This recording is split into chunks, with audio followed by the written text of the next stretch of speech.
and welcome to Reaching for the Moon, presented by Everglades Moon Local Council, Florida chapter of Covenant of the Goddess.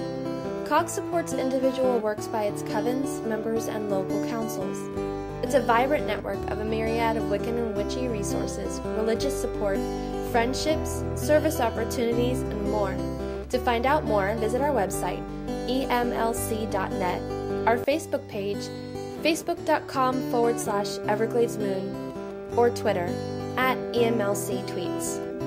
In this show, Alpandia treats us to a story about La Befana and her origins.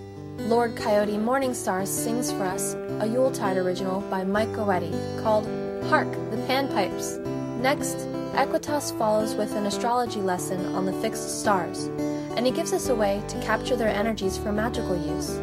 At our annual Turning the Tides festival at the beginning of December, we usually have a Yule Carol sing-along, and the carol you will hear is called Moon of Silver, as sung by the people who attended Turning the Tides. Now, this wasn't rehearsed, just a lot of us having fun singing, so we hope you enjoy it too. After that, Alpandia tells us how to make galaxy globes in Pandy's Pagan Projects. Then, in It'll Grow on You, Lord Riken tells us about mulling spices. Our last musical segment is called Yule in the Twilight, which was written and sung by Lady Bridget. Enjoy! Hi, this is Alpandia, and I'd like to share with you a traditional Yuletide story from the Strega of Italy. In Italy, during the season of Natale, you'll find Babbo Natale, or Father Christmas, who visits Italy on December 25th. But that's not who the children of Italy wait for. Traditionally, they wait for La Befana, who comes each year on the eve of January 6th, the Feast of the Epiphany. The Christian legend of La Befana goes something like this. La Befana is an old woman who lives in a house in the hills of Italy. She spends her days sweeping and baking. One night she notices a bright light in the sky, but thinks nothing of it, and goes back to work. Later, a caravan led by the 3 wise men stops at her house to ask Befana for directions to Bethlehem. They tell her the light is a star that will lead them to a newborn baby. They invite her to join them in their search for the Christ child. But Befana is too busy and does not know anything about this Bethlehem place or about any special baby to be born. After the caravan leaves, she thinks about the gold and frankincense and myrrh the wise men are bringing, and thinks that those are good gifts, but they're not really gifts for a child. A child needs blankets and toys. She decides she's going to find this special baby and bring her gifts too. She packs up some baked goods and gifts, takes her broom to help the new mother clean, and races after the caravan. Soon, though, she gets lost. Suddenly, angels appear from the bright magic star and give flight to her broom to help her quicken her search. But alas, Befana cannot find the Christ child. She still searches for him to this day, and so, each year, on the eve of the Epiphany, whenever Befana comes to a house where there is a child, she stops in to see if it's the child she seeks. It never is, but Befana leaves a gift anyway. All the good children get treats, fruits, and toys, while the bad children get a lump of coal or a bundle of kindling sticks. But sometimes the coal is not so bad, because it's often really black sugar candy. And as any good Italian guest will do, La Befana sweeps the floor of any house she visits before she leaves. Pretty good story, eh? But I bet you're wondering where those Christians thought up La Befana, because she's not in the Bible. Like many good things Catholic, particularly from Italy, there's a good bit of pagan origins at play too. The origin of La Befana may go back to a tradition held at the beginning of January, when the old woman, who symbolized the outgoing winter and the old year, appears in the streets with her consort Befano, or the old man. Their followers revel as music fills the streets, and there's a party that goes on. Celebrants make offerings and receive gifts of prosperity and other blessings from Befana. Then, to assure a good year, dolls of the old woman are burned in effigy in the town square to welcome the returning spring. This was part of the celebration of Saturnalia. Many people believe the name Befana comes from a mispronunciation of the word Epiphania, which is Greek for Epiphany. Others think her name is a derivative of Bastrina, the gifts associated with the goddess Strina. Strina presided over the New Year's gifts, and her gifts are the same that Befana traditionally leaves. She bridges the gap between the ancestors and us at this time of year. There's a lot of discussion in books and on the web of Befana's pre-Christian origins. There's even reference to her name being found in ancient Etruscan cave walls. Whichever story you believe, watch the skies for an old woman on a broom on the eve of the Epiphany, and make sure you've been good so you don't get a lump of coal. Buon Natale!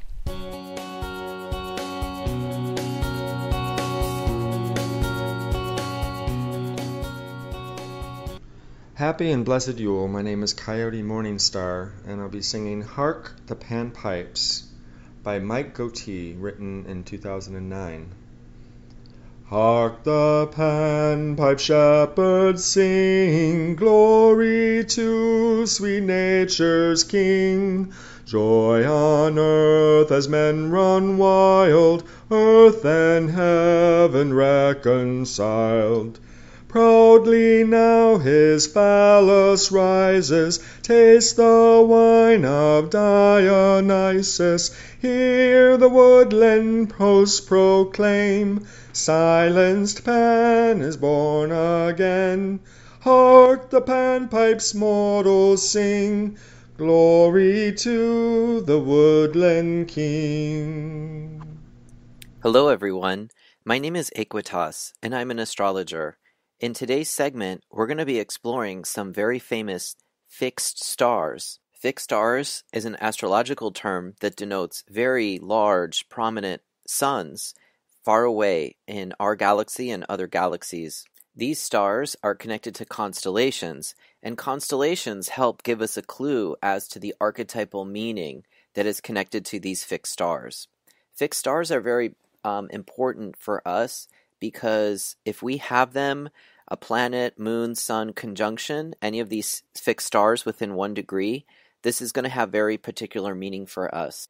After I talk a little bit about the 4 Royal Watcher stars, I'm going to share some examples of how you can actually use these stars in your magical practice. And at the end of the segment, I'm going to introduce the 15 Behenian stars. We're not going to have time to go through all of them, but I'm going to share about one Behenian star group called the Pleiades and how you can make a talisman that'll help you with your ancestor contacts. There are extensive show notes, websites, and I even have a handout that I'm willing to share with everyone, so I will be providing all of that information at the end of the segment. So let's begin. The 4 Royal Watcher stars. In astrology, the royal stars of Persia were regarded as the guardians of the sky approximately in 3000 BCE during the time of the ancient Persians, which is in modern-day Iran. The 4 dominant stars have an apparent magnitude of 1.5 or less. The reason why they are called royal is that they appear to stand aside from the other stars in the sky. These 4 stars are Aldebaran, Regulus, Antares, and Fomalhaut, and they are the brightest stars in their constellations, and they are among the group of the 25 brightest stars in the sky. And what's also interesting about these stars is they were used as a rudimentary timekeeping device. Where they fall on the longitudinal zodiac is approximately 6 hours apart. In fact, Aldebaran, which is in the constellation of Taurus, and Antares, which is in the constellation of Scorpio, are directly opposite each other. So when the ancients watched these stars and they saw them rising, they knew that approximately 6 hours had passed, and they could keep time in this manner. In the coming year 2015, Aldebaran is located at 9 degrees of Gemini and 59 minutes. Now, you may be asking, why is the constellation Taurus and the star Aldebaran located at 9 degrees of Gemini, almost 10 degrees of Gemini in the year 2015? Well, that's because of a phenomenon called the precession of the equinoxes. I don't have time to go into this on this segment. However, you can Google that term and learn about how the constellations do differ from the signs and how the motion is actually slowly moving backwards over a 26,000 year cycle. So Aldebaran is a pale rose orange star marking the right eye of the bull. The star Ain marks the left eye. The name Aldebaran comes from Arabic, and it roughly translates as the follower, presumably because this bright star appears to follow the Pleiades cluster.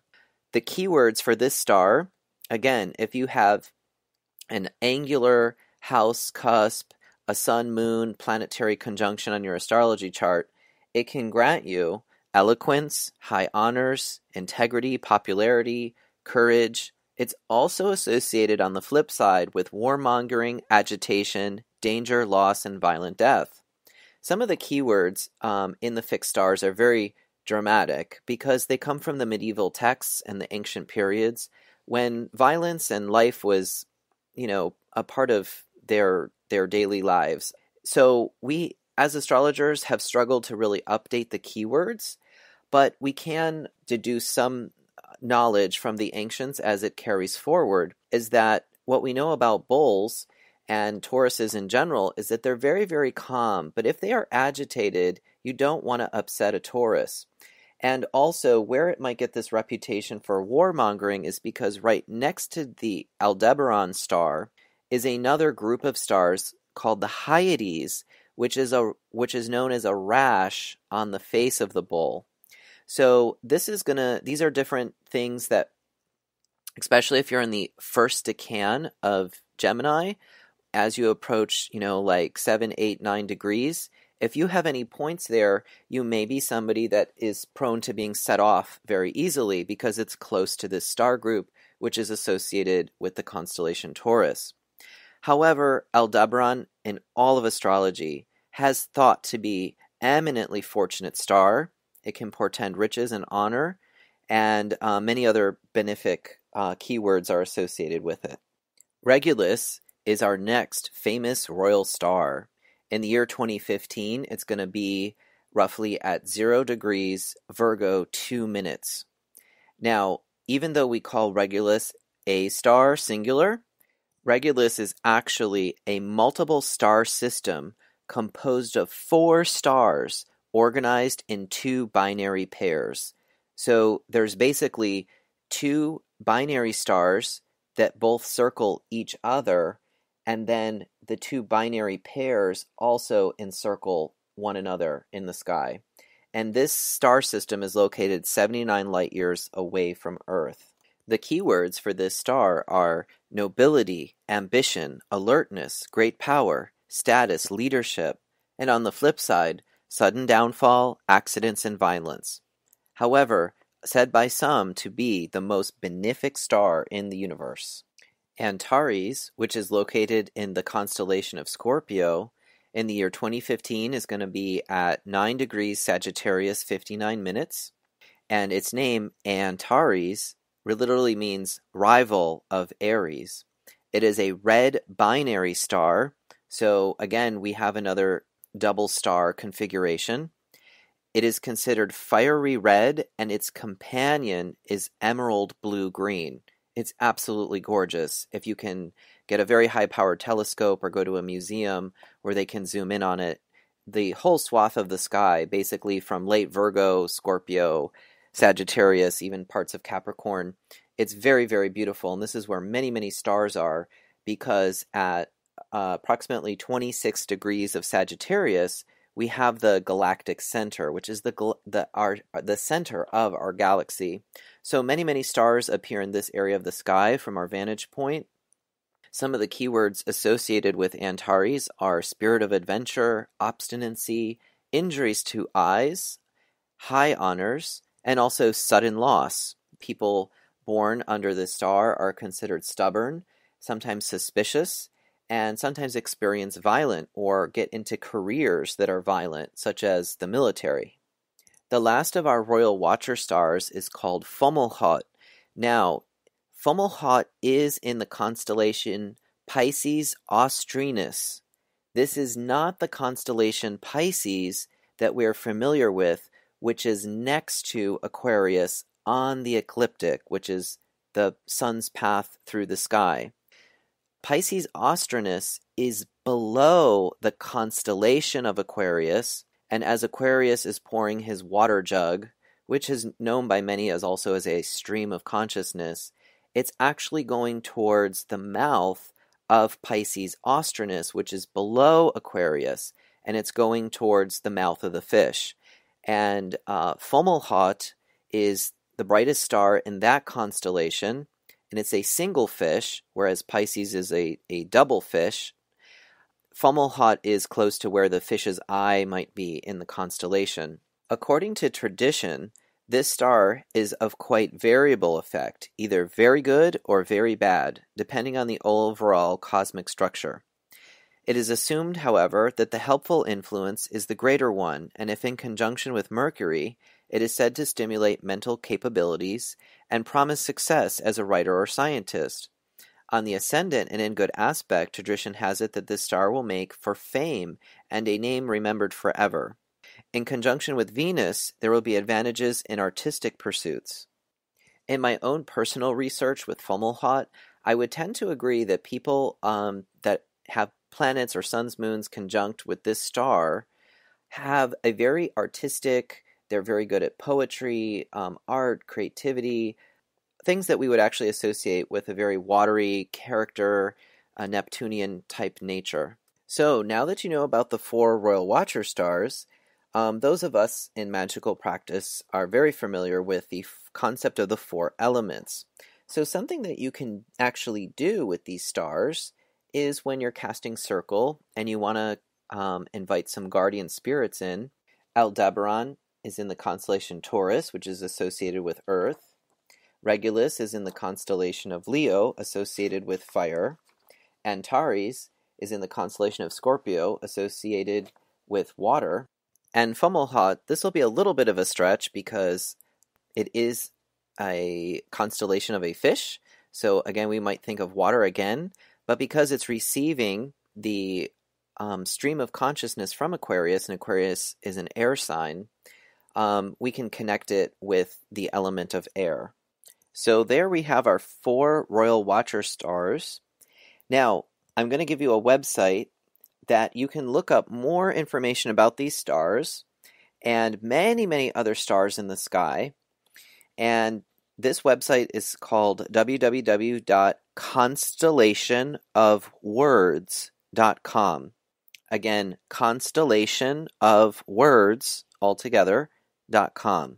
This is a very well-produced website that lists hundreds and hundreds and hundreds of fixed stars, their positions, and much of the history about each and every one of them. So now we're going to talk about the 15 Bahenian magic stars. These are 15 stars considered especially useful for magical applications in the medieval astrology of Europe and in the Arab world. The name derives from Arabic Bahman, or root, as each was considered a source of astrological power for one or more planets. Each is also connected with a gemstone and plant used in rituals intended to draw the star's influence, for example, into a talisman. When a planet was within 6 degrees of an associated star, this influence was thought to be particularly strong. In modern-day astrology, many astrologers use a very tight 1-degree orb for considering something conjunct with a fixed star. In Agrippa's 3 books of occult philosophy, in book number 1, chapter 47, he explains how to use the fixed star listings to make rings or talismans that will lock in the magical power of these stars for use in other magical rites. So, to quote Agrippa, "Now, the manner of making these kinds of rings is this: when any star ascends fortunately with the fortunate aspect or conjunction of the moon, we must take a stone and herb that is under that star, and make a ring of the metal that is suitable to this star, and in it fasten the stone, putting the herb or root under it, not omitting the inscriptions of images, names, and characters, as also the proper suffumigations." So for a list of the 15 Bahenian stars, I'm going to give you a website, and I'm also going to put a little disclaimer before I provide the website. Some of the herbs and substances, one of which is elemental mercury, is called for in some of these making of the ingredients that are used to make the talismans. And I want you to be very careful when you look up some of these herbs. Know that many are poisonous and even some are carcinogenic. So you really want to be careful and do your research. I'm actually going to give you some instructions how to cast a Pleiades talisman, but I'm going to provide some instructions how you might do this safely. There are some fixed stars because of the substances they require. I myself do not dare try to concoct these things. So I just want to put that warning out there. This is publicly available information that's on the internet, but I just want everybody, first and foremost, to be safe and use common sense when attempting any of these things. So that website is called renaissanceastrology.com/HermesFixedStars.html. Again, that's renaissanceastrology.com/HermesFixedStars.html. And that's Hermes as in the Greek god Hermes. One of the complicating factors of making a magical talisman with the fixed stars is you have to know quite a bit about astrology. You most likely need astrology software so you can actually calculate way ahead into the future and see when there is a fortunate aspect of one of these fixed stars. So for example, let's take Alcyon, which is in the star group, the Pleiades, which is located in the constellation of Taurus. And Alcyon in 2015 is at 0 degrees Gemini, 12 minutes. Now, what could you do with an Alcyon talisman? Well, it's very good for preserving the eyesight, summoning demons and the spirits of the dead, calls the winds, and reveals secrets and things that are lost. Now, let's talk about a practical application for this. For example, in my own magical practice, I've created a talisman with using Alcyon to work with contacting my ancestor spirits. And I will have to say that working with this talisman has really enhanced the contact with my ancestors and other ancestral spirits. So now the very first important thing that we must do is find the appropriate time to create the Alcyon talisman. And I am not a metal worker. That is not my specialty. So what I end up doing when I want to work with some of the Bohemian magic stars from Agrippa's formulas is I actually create a spirit bag with the ingredients. I know it's not as good as maybe creating a ring or something, but it's the best I can do. So here's what might go in your bag. Now, if you know how to work with metal or clay and you want to take it to the next step and really do it like the medieval magicians did, then I highly encourage you, of course, to explore that. It's great fun, and it's a very creative and magical act just making these things. So what is required by Agrippa to work with Alcyon is a rock crystal, not too hard to obtain, fennel seeds, not too hard to obtain either, a certain sigil or character that needs to be inscribed, and you can see this picture on the website link I gave you. Now, the last thing that you need is they call for quicksilver, which is also known as mercury. Mercury is a highly toxic substance. So how I've been able to work around this and be safe is I had a thermostat replaced in my condo. The guy that was fixing it was about to toss it away, and I glanced down at it and I saw a little vial of mercury inside. So I grabbed it, I snipped it out from the wires, and I have not taken out the mercury because I want to be safe. I kept the mercury inside the vial, but then all of this is going to be prepared, which will go into my spirit bag. So I'm honoring the traditions of Agrippa, but I'm also using common sense and being safe. So once I have my ingredients gathered, now I have to find the time in which to create my talisman or spirit bag, or however I'm going to combine these substances together. And the timing is critical. You can create the spirit bag and get some energy from it because we are using these traditional ancient formulas. But to supercharge the talisman, we have to create this talisman right at the moment when Alcyone is aspected in a very positive way. And what Agrippa says in his text is when the moon is conjunct one of these stars, and it has to be rising, which means it's on the ascendant in the eastern horizon, or it's at the midheaven, which is directly above us. So the moon goes around the zodiac once a month, and so about every 28 days or so, it contacts the Alcyone point at 0 Gemini 12 minutes. But every time I would cast the chart going forward, the moon was not in any of those positions of the ascendant or the midheaven. So I did find one, luckily, on October 29th for the year 2015, and it's going to be at the midheaven in the nighttime sky, well, very early in the morning, on October 29th at 2:43 a.m. Eastern Daylight Time. And this chart was cast for the coordinates of Miami, Florida, or Kendall, Florida, which is 25 degrees north, 41 minutes, 80 degrees west, 19 minutes. If we look at that chart for October 29th at 2:43 in the morning, we've got the moon directly conjunct Alcyone. It's in the 10th house, just minutes away from the midheaven of 0 Gemini, 7 minutes. So this is an extremely beneficial position. And looking at the rest of the chart, it's not a bad chart. I don't see any really horrible things going on that might counteract the power of the Alcyone at the midheaven.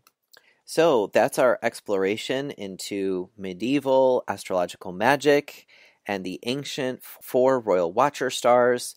I hope you found this conversation fascinating and interesting. It certainly is for me. I really love talking about this stuff and exploring it and combining some of these ancient knowledges with our modern practices. You can reach me, Equitas, at paganflorida@gmail.com. Don't forget to check out the show notes for the website links I gave and other information to help you explore the topic of fixed stars for your own knowledge and enjoyment. Thank you very much for listening, and blessed be.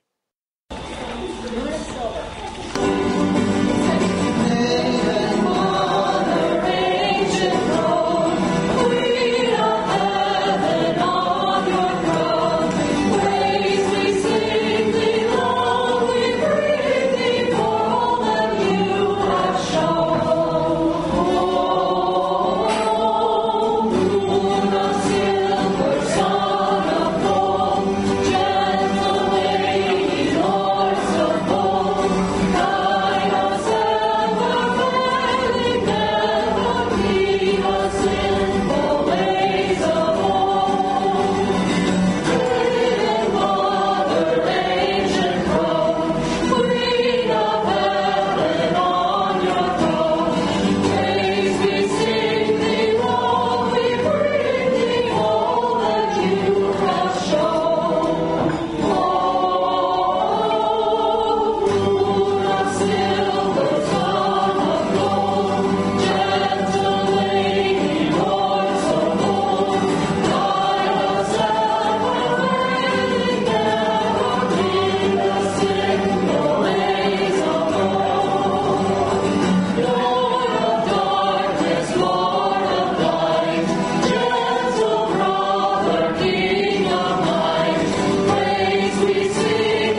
is Alpandia with another edition of Pandy's Pagan Projects. With the winter solstice holidays in full swing, I thought I'd share a fun project you can do with your kids to decorate your Yule tree, altars, or anywhere that needs a little sparkle. It seems everything's got galaxies on them. From leggings to scarves, you can dress yourself in stars from head to toe. This project will help you bring a little bit of the cosmos into your own home. We'll be making glittery galaxy globes. To make these, you will need clear ornaments, floor wax or floor polish, and fine glitter, but not the chunky stuff. You want to find one with a fine grain. To start, put down newsprint or some other protection for the surface you're using. Glitter gets everywhere, and planning ahead will make cleanup much easier. First, remove the metal stem from your ornament. Then pour a small amount of the floor polish into the ornament and swish it around. You don't want to be too vigorous with this because it will cause bubbles that are hard to remove. Just move the ornament around until the entire inside is coated with the polish. Once the inside is coated, pour the excess back into the bottle. Now it's time to get glittery. Carefully pour some glitter into the bottom of the ornament, then slowly turn the ornament to swirl the glitter up the sides. Repeat with the next color, adding more glitter to the center, and then swirling it up the sides. You can repeat the first color again or add a new color. Here's your chance to be creative with this. Eventually, you'll have the entire inside of the ornament coated with a layer of glitter. At this point, replace the metal stem and move on to the next ornament. No two ornaments ever come out the same. Depending on your swirling method, you can achieve stripes if you carefully layer each color and watch how you go. Or you can throw caution to the wind and just spin the ornament, letting the colors end up where they want. Either way, you're going to have a beautiful, one-of-a-kind decoration. When I was planning mine out, I thought about making elemental ornaments to decorate my quarters, in shades of green for earth, yellow for air, reds for fire, blues for water. I also planned on making sun and moon ornaments in silvers and gold for the god and goddess. But don't stop there. You can make spell ornaments using colors that relate to the spell you're working. Maybe something you're looking to manifest in the coming year? And then fill the ornament with herbs and items that correspond with that spell. The possibilities are endless. That brings this edition to Pandy's Pagan Projects to a close. Have fun creating your pocket universes. Buon Natale!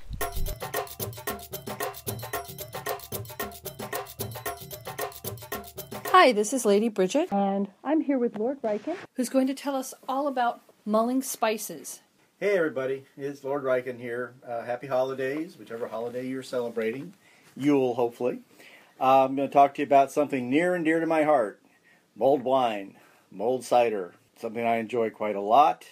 Something that I enjoy sharing with other people. And most people tend to get stuck on the same 3 or 4 spices for mulling. And how boring is that? I'm going to tell you a little bit about all the different spices that we can use to mull your wines and ciders with. I'm going to give you a good recipe that throws in everything but the kitchen sink. And you can leave in or take out whatever you want. You can change these amounts to suit your personal preference. If you happen to prefer more ginger, we'll throw in more ginger. If you don't like too much cinnamon, we'll pull back on the cinnamon. If you don't have cardamom, don't let that stop you from mulling some wine. Just don't use the cardamom. But let's get started. Most of the time they'll be telling you that mulled wine spice recipes are for either a cider or for a red wine, preferably a rich red wine. However, I will give you some tips based on a great deal of experience on using them for white wines as well, and mead, which would fall in the white wine category for that. I have a question. What's that? Does it have to be an alcoholic drink, or can people mull cider that's non-alcoholic? Well, I assumed that the cider was non-alcoholic, dear. I'm sorry, I've rarely seen alcoholic cider until after I'm done with it. So, yes, the unleaded version is the mulled cider. The mulled wine is the leaded version, as it were. So let's get going anyway. So first I'm just going to give you the list of all the different spices that I enjoy mulling wine with. First on that list, because it's me, is cardamom. I love cardamom. Not a spice many of you may have used in your mulling, but one that you should explore. Next on the list, cinnamon sticks, of course. Next on the list, allspice, always a given. Next on the list, cloves. Remember, your cloves should be put in whole. Don't lightly crush them. Oh, and by the way, in all this, don't use powdered. Powdered gives you a muddy taste. Powdered gives you a muddy effect. And little tiny bits of powerful herbs, both in your teeth and down your throat, can cause choking. And it's just not pleasant. Use your whole spices. And if you happen to have a cotton simmering sack, that's a good way to go too. But you can also use a fresh, new, knee-high nylon. Well, yeah. Okay. I wasn't going to get kinky on you there, dear. Hey, I think our audience is kinky. All right. So at any rate, next on the list, lemon peel or lemon zest, orange peel or orange zest. When I say lemon peel, or orange peel, I am only talking about the very, very outer rind. The less white that you get in, the better. So you either use a fine grater and you get the zest by grating it, or you take a sharp knife and a steady hand and you peel around and round and you take off all those lovely oil-filled little sacs on the surface of the orange or lemon, and you don't get the interior white part. The white part can be bitter. You know, of course, obviously you're going to get a little bit. A little bit doesn't hurt anything. In fact, it can improve the flavor of some overly sweet wines, but that's my own preference too. I don't like zesting so much as I like to take a knife and peel it off really thin. Fresh ginger. Always fresh ginger. Do not use dry ginger in mulling your wines. Star anise is both attractive and adds a good flavor as well. Not one of my favorite spices to use, but one that a lot of people do enjoy. Here's one that'll surprise you. Peppercorns. A few peppercorns does a great deal. Not so much here in South Florida, maybe, but if you're listening to this in a part of the country that's cold, a few peppercorns will do a great deal. It pops the flavor of everything. Okay, for one thing, and the other, it does warm you up nicely. Should go back and say nutmeg. It's up there. It's one of the big five up there is your nutmeg. Another one that a lot of people don't think of is vanilla bean. A little bit of vanilla extract or a piece of a vanilla bean simmered in there too is delicious. And about the only other thing is honey, depending upon your choice of wine. Don't really need it if you're making cider, I don't think, but some wines are fairly dry and a little touch of honey goes a long way. So, that's kind of gone through the basic spices. Now, I'm going to give you now a recipe. Again, the recipe isn't written in stone. It's written on a piece of paper that I'll lose by tomorrow. So, a recipe for mulled wine for a 750 milliliter bottle, a standard bottle of wine. You can measure out easily enough a 750 milliliter or more amount of apple cider as well. After we've gone through this recipe, I will then talk to you about tweaking the recipe this way and that way for different kinds of wine, white wines and different reds and such. So here's the actual recipe for one 750 milliliter bottle of red wine. 1 teaspoon of cardamom seed.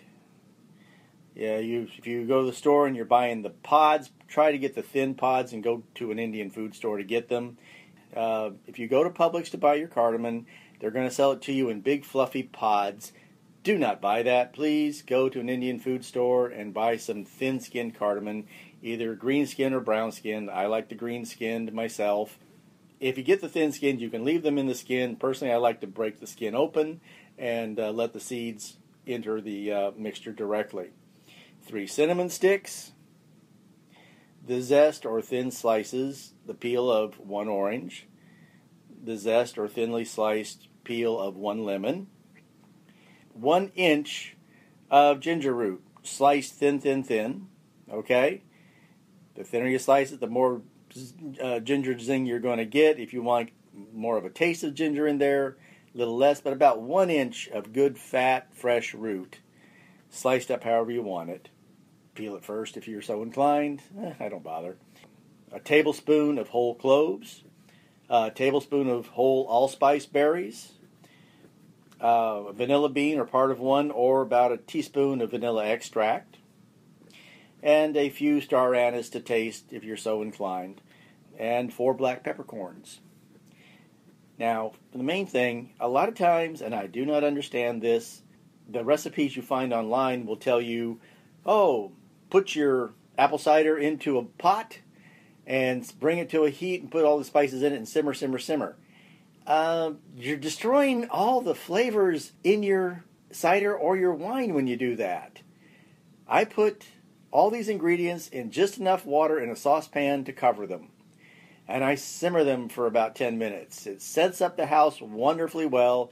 Keep an eye on it. Make sure you keep them covered with enough water to just keep them all covered.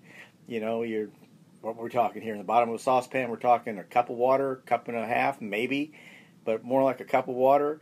Simmer, simmer, simmer down, and then when you've got the strength of flavor you want in there, you pour either your wine or your apple cider on that. Stir, stir, stir. Heat it up to whatever temperature you want. Stay well below 180 degrees and you won't lose any alcohol out of your wine. So you don't want to boil it. You don't want to bring any of this stuff to a boil. You want to boil the hard, dry spices and the oils, to get the oils out of the lemon and all that sort of thing. You want to boil that part. You don't want to go boiling the rest of it. It just wipes out so much of the flavor. It's like, I do not understand all these recipes you find online that do it that way. So, okay, all that being said now, I'm going to tell you a few ways to tweak this to your personal taste and just some general suggestions. When I am making apple cider, mulled apple cider, I like to emphasize more of the ginger than I do if I'm making a mulled wine with a red wine. I like to back off on the cloves when I'm working with apple juice or apple cider. I like to bump up the orange peel if I'm working with with either a white wine or an apple cider. I like to bump up the lemon peel when I'm working with a rich, dark red wine. Fresh ginger, always to taste, as much or as little as you want, but I like a little more ginger in my apple cider than I do in my red wine. Star anise, I'm not thrilled with either way. You know, it seems to do better in the apple cider than it does in a red wine, but it works there too. Honey, always to taste. Again, if you're using an orange blossom honey, well, you know, you probably don't need quite as much orange peel. If you're using a wildflower honey, which I find ideal, I find orange blossom honey to be far too light a flavor, and you have to use a little bit more than you might want to otherwise. Use a nice, rich wildflower honey because you don't want a complex note in there. You do want a really complex background note. You don't want a note that comes out the front on that too much. Try the peppercorn. You're going to be surprised because you've probably never tried that in there before. Vanilla. If you don't like vanilla, don't use the vanilla. If you like vanilla, start with a little. A little goes a long, long way with vanilla bean. And if you're using a little bit of vanilla, don't have put in your honey first. Put your vanilla in first because vanilla is extremely sweet in and of itself. It hits those receptors on the tongue, and a little bit of vanilla makes a little bit of honey go a lot further. And now that's a good tip for using the vanilla because you can use a whole lot less honey on that. You'll notice the mulled wine recipe I just gave you did not use any nutmeg. I like nutmeg, particularly in the dark red mulled wine, but nutmeg's not to everybody's taste. I like to crush my nutmeg. I don't like to grate it. I like to cut a nutmeg in half. Half a nutmeg's fine for the 750 milliliter bottle if you do want to throw it in there. But after having cut it in half, I like to smash it and just drop the chunks in, as it were. And yes, we didn't say so earlier because we were talking about the footy stocking, but you can also use a nice big T-ball in there. And you can get big T-balls that'll handle all this stuff quite well. Again, white wine and mead are kind of in the same category. When you're using a white wine, you kind of taste the wine first and decide, ooh, that's on the thin bitter side. We need to really liven that up. That's going to use a little more honey, perhaps. If you have a sweet red wine like a Moscato, forget the honey. Just drink the Moscato. There ain't no great mystery on mulling wine. I have a question. Mm-hmm. Is there such a thing as putting in too many spices? Because it sounds like you have a lot. Well, teaspoon of this, half a teaspoon of that. a chunk of this, chunk of that, 750 milliliters. You could put in too many spices, I guess. You're not simmering this for long enough to like extract all the flavor out of any of this. You're going to get a nice taste of it. Because if you were to use this amount ground, that would be really, really, really strong. But we're not using any of this ground because you don't want all that stuff messing up your mulled wine. So you're using this whole or lightly broken up or lightly sliced. Guess the ginger, if you cut the ginger thin enough, you can get quite a lot of the ginger in there. So be cautious if you're not a ginger freak like I am. So what if people don't have all of these? What's your minimum number that they should use? The minimum things are usually cinnamon, allspice, and clove. And if you can't find an orange, well, sorry. But, cinnamon, allspice, clove, and an orange, you'll be perfectly happy with the outcome. But, that's an awful lot of the rich, heavier flavors. And you want to get some lighter notes in there, too. You can look at some of these richer, heavier flavors like allspice, clove. The nutmeg is good for your white wine. Nutmeg is good for your apple cider because it's a much lighter note. Things of that nature. Well, I've tasted your mulled wine and your mulled cider, and they all taste delicious. Yeah. But I'm just asking because some people may, they may say, on the spur of the moment, and they don't have everything. So they can go ahead and mull with whatever they have then. Yes, they can. And if push came to shove and you had to do it, you can either just use pumpkin pie spice. But if at all possible, avoid using ground spices to do your mulled wine. Only as a last resort. And honestly, a lot of the time, if the choice is between not using the ingredient and just using the ground variety, I'd rather go without the ingredient. But that's just me. Maybe you have 2 or 3 layers of cheesecloth you could kind of sift it through before you served it. So you don't get any of the ground. So you don't get as much of the ground. You're going to get some of it. I'd just as soon not have the ground up spices. Good to know. Yeah. So, like I said, that's about it. This is Christmas time. This is Hanukkah. This is Yule. This is the Festival of Lights, however you want to look at it. It's the time of year when we love to celebrate the sun's return. That's best done with a glass of something in your hand. That's true. And if people have any questions, can they email you? They can. You can email Lord Ryken at RIEKIN 01 at gmail.com. If you have questions, and Ryken is available for sampling. He'll give you an opinion on your brewing efforts. He's always happy to do so. Thank you for sharing your expertise with us today. You're very welcome.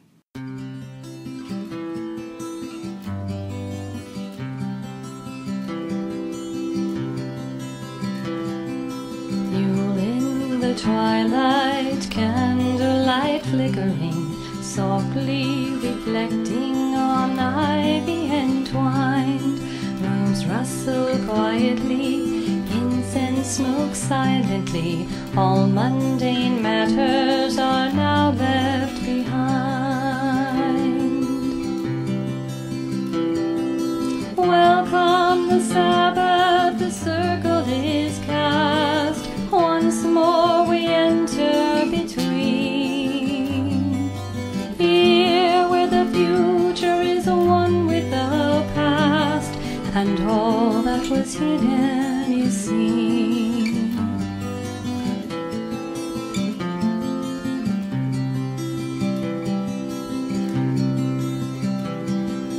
Call forth the elements, come now and celebrate with us as we seek the Sun King's return.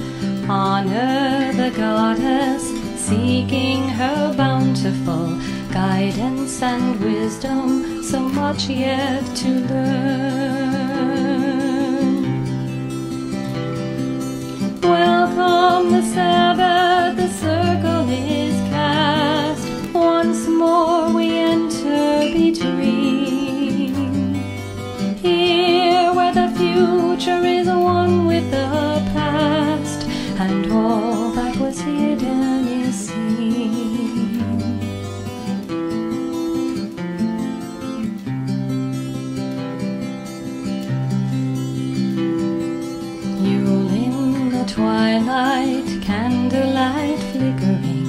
softly reflecting on ivy entwined.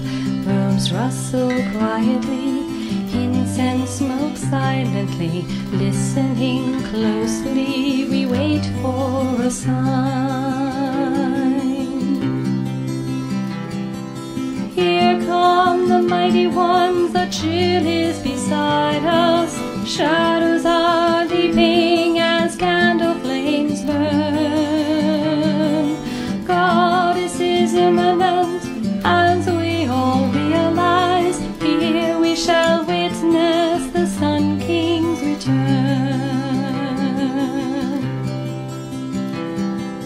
Yule in the twilight, candlelight flickering, softly reflecting on ivy entwined. Robes rustle quietly, incense smoke silently, darkness of winter is now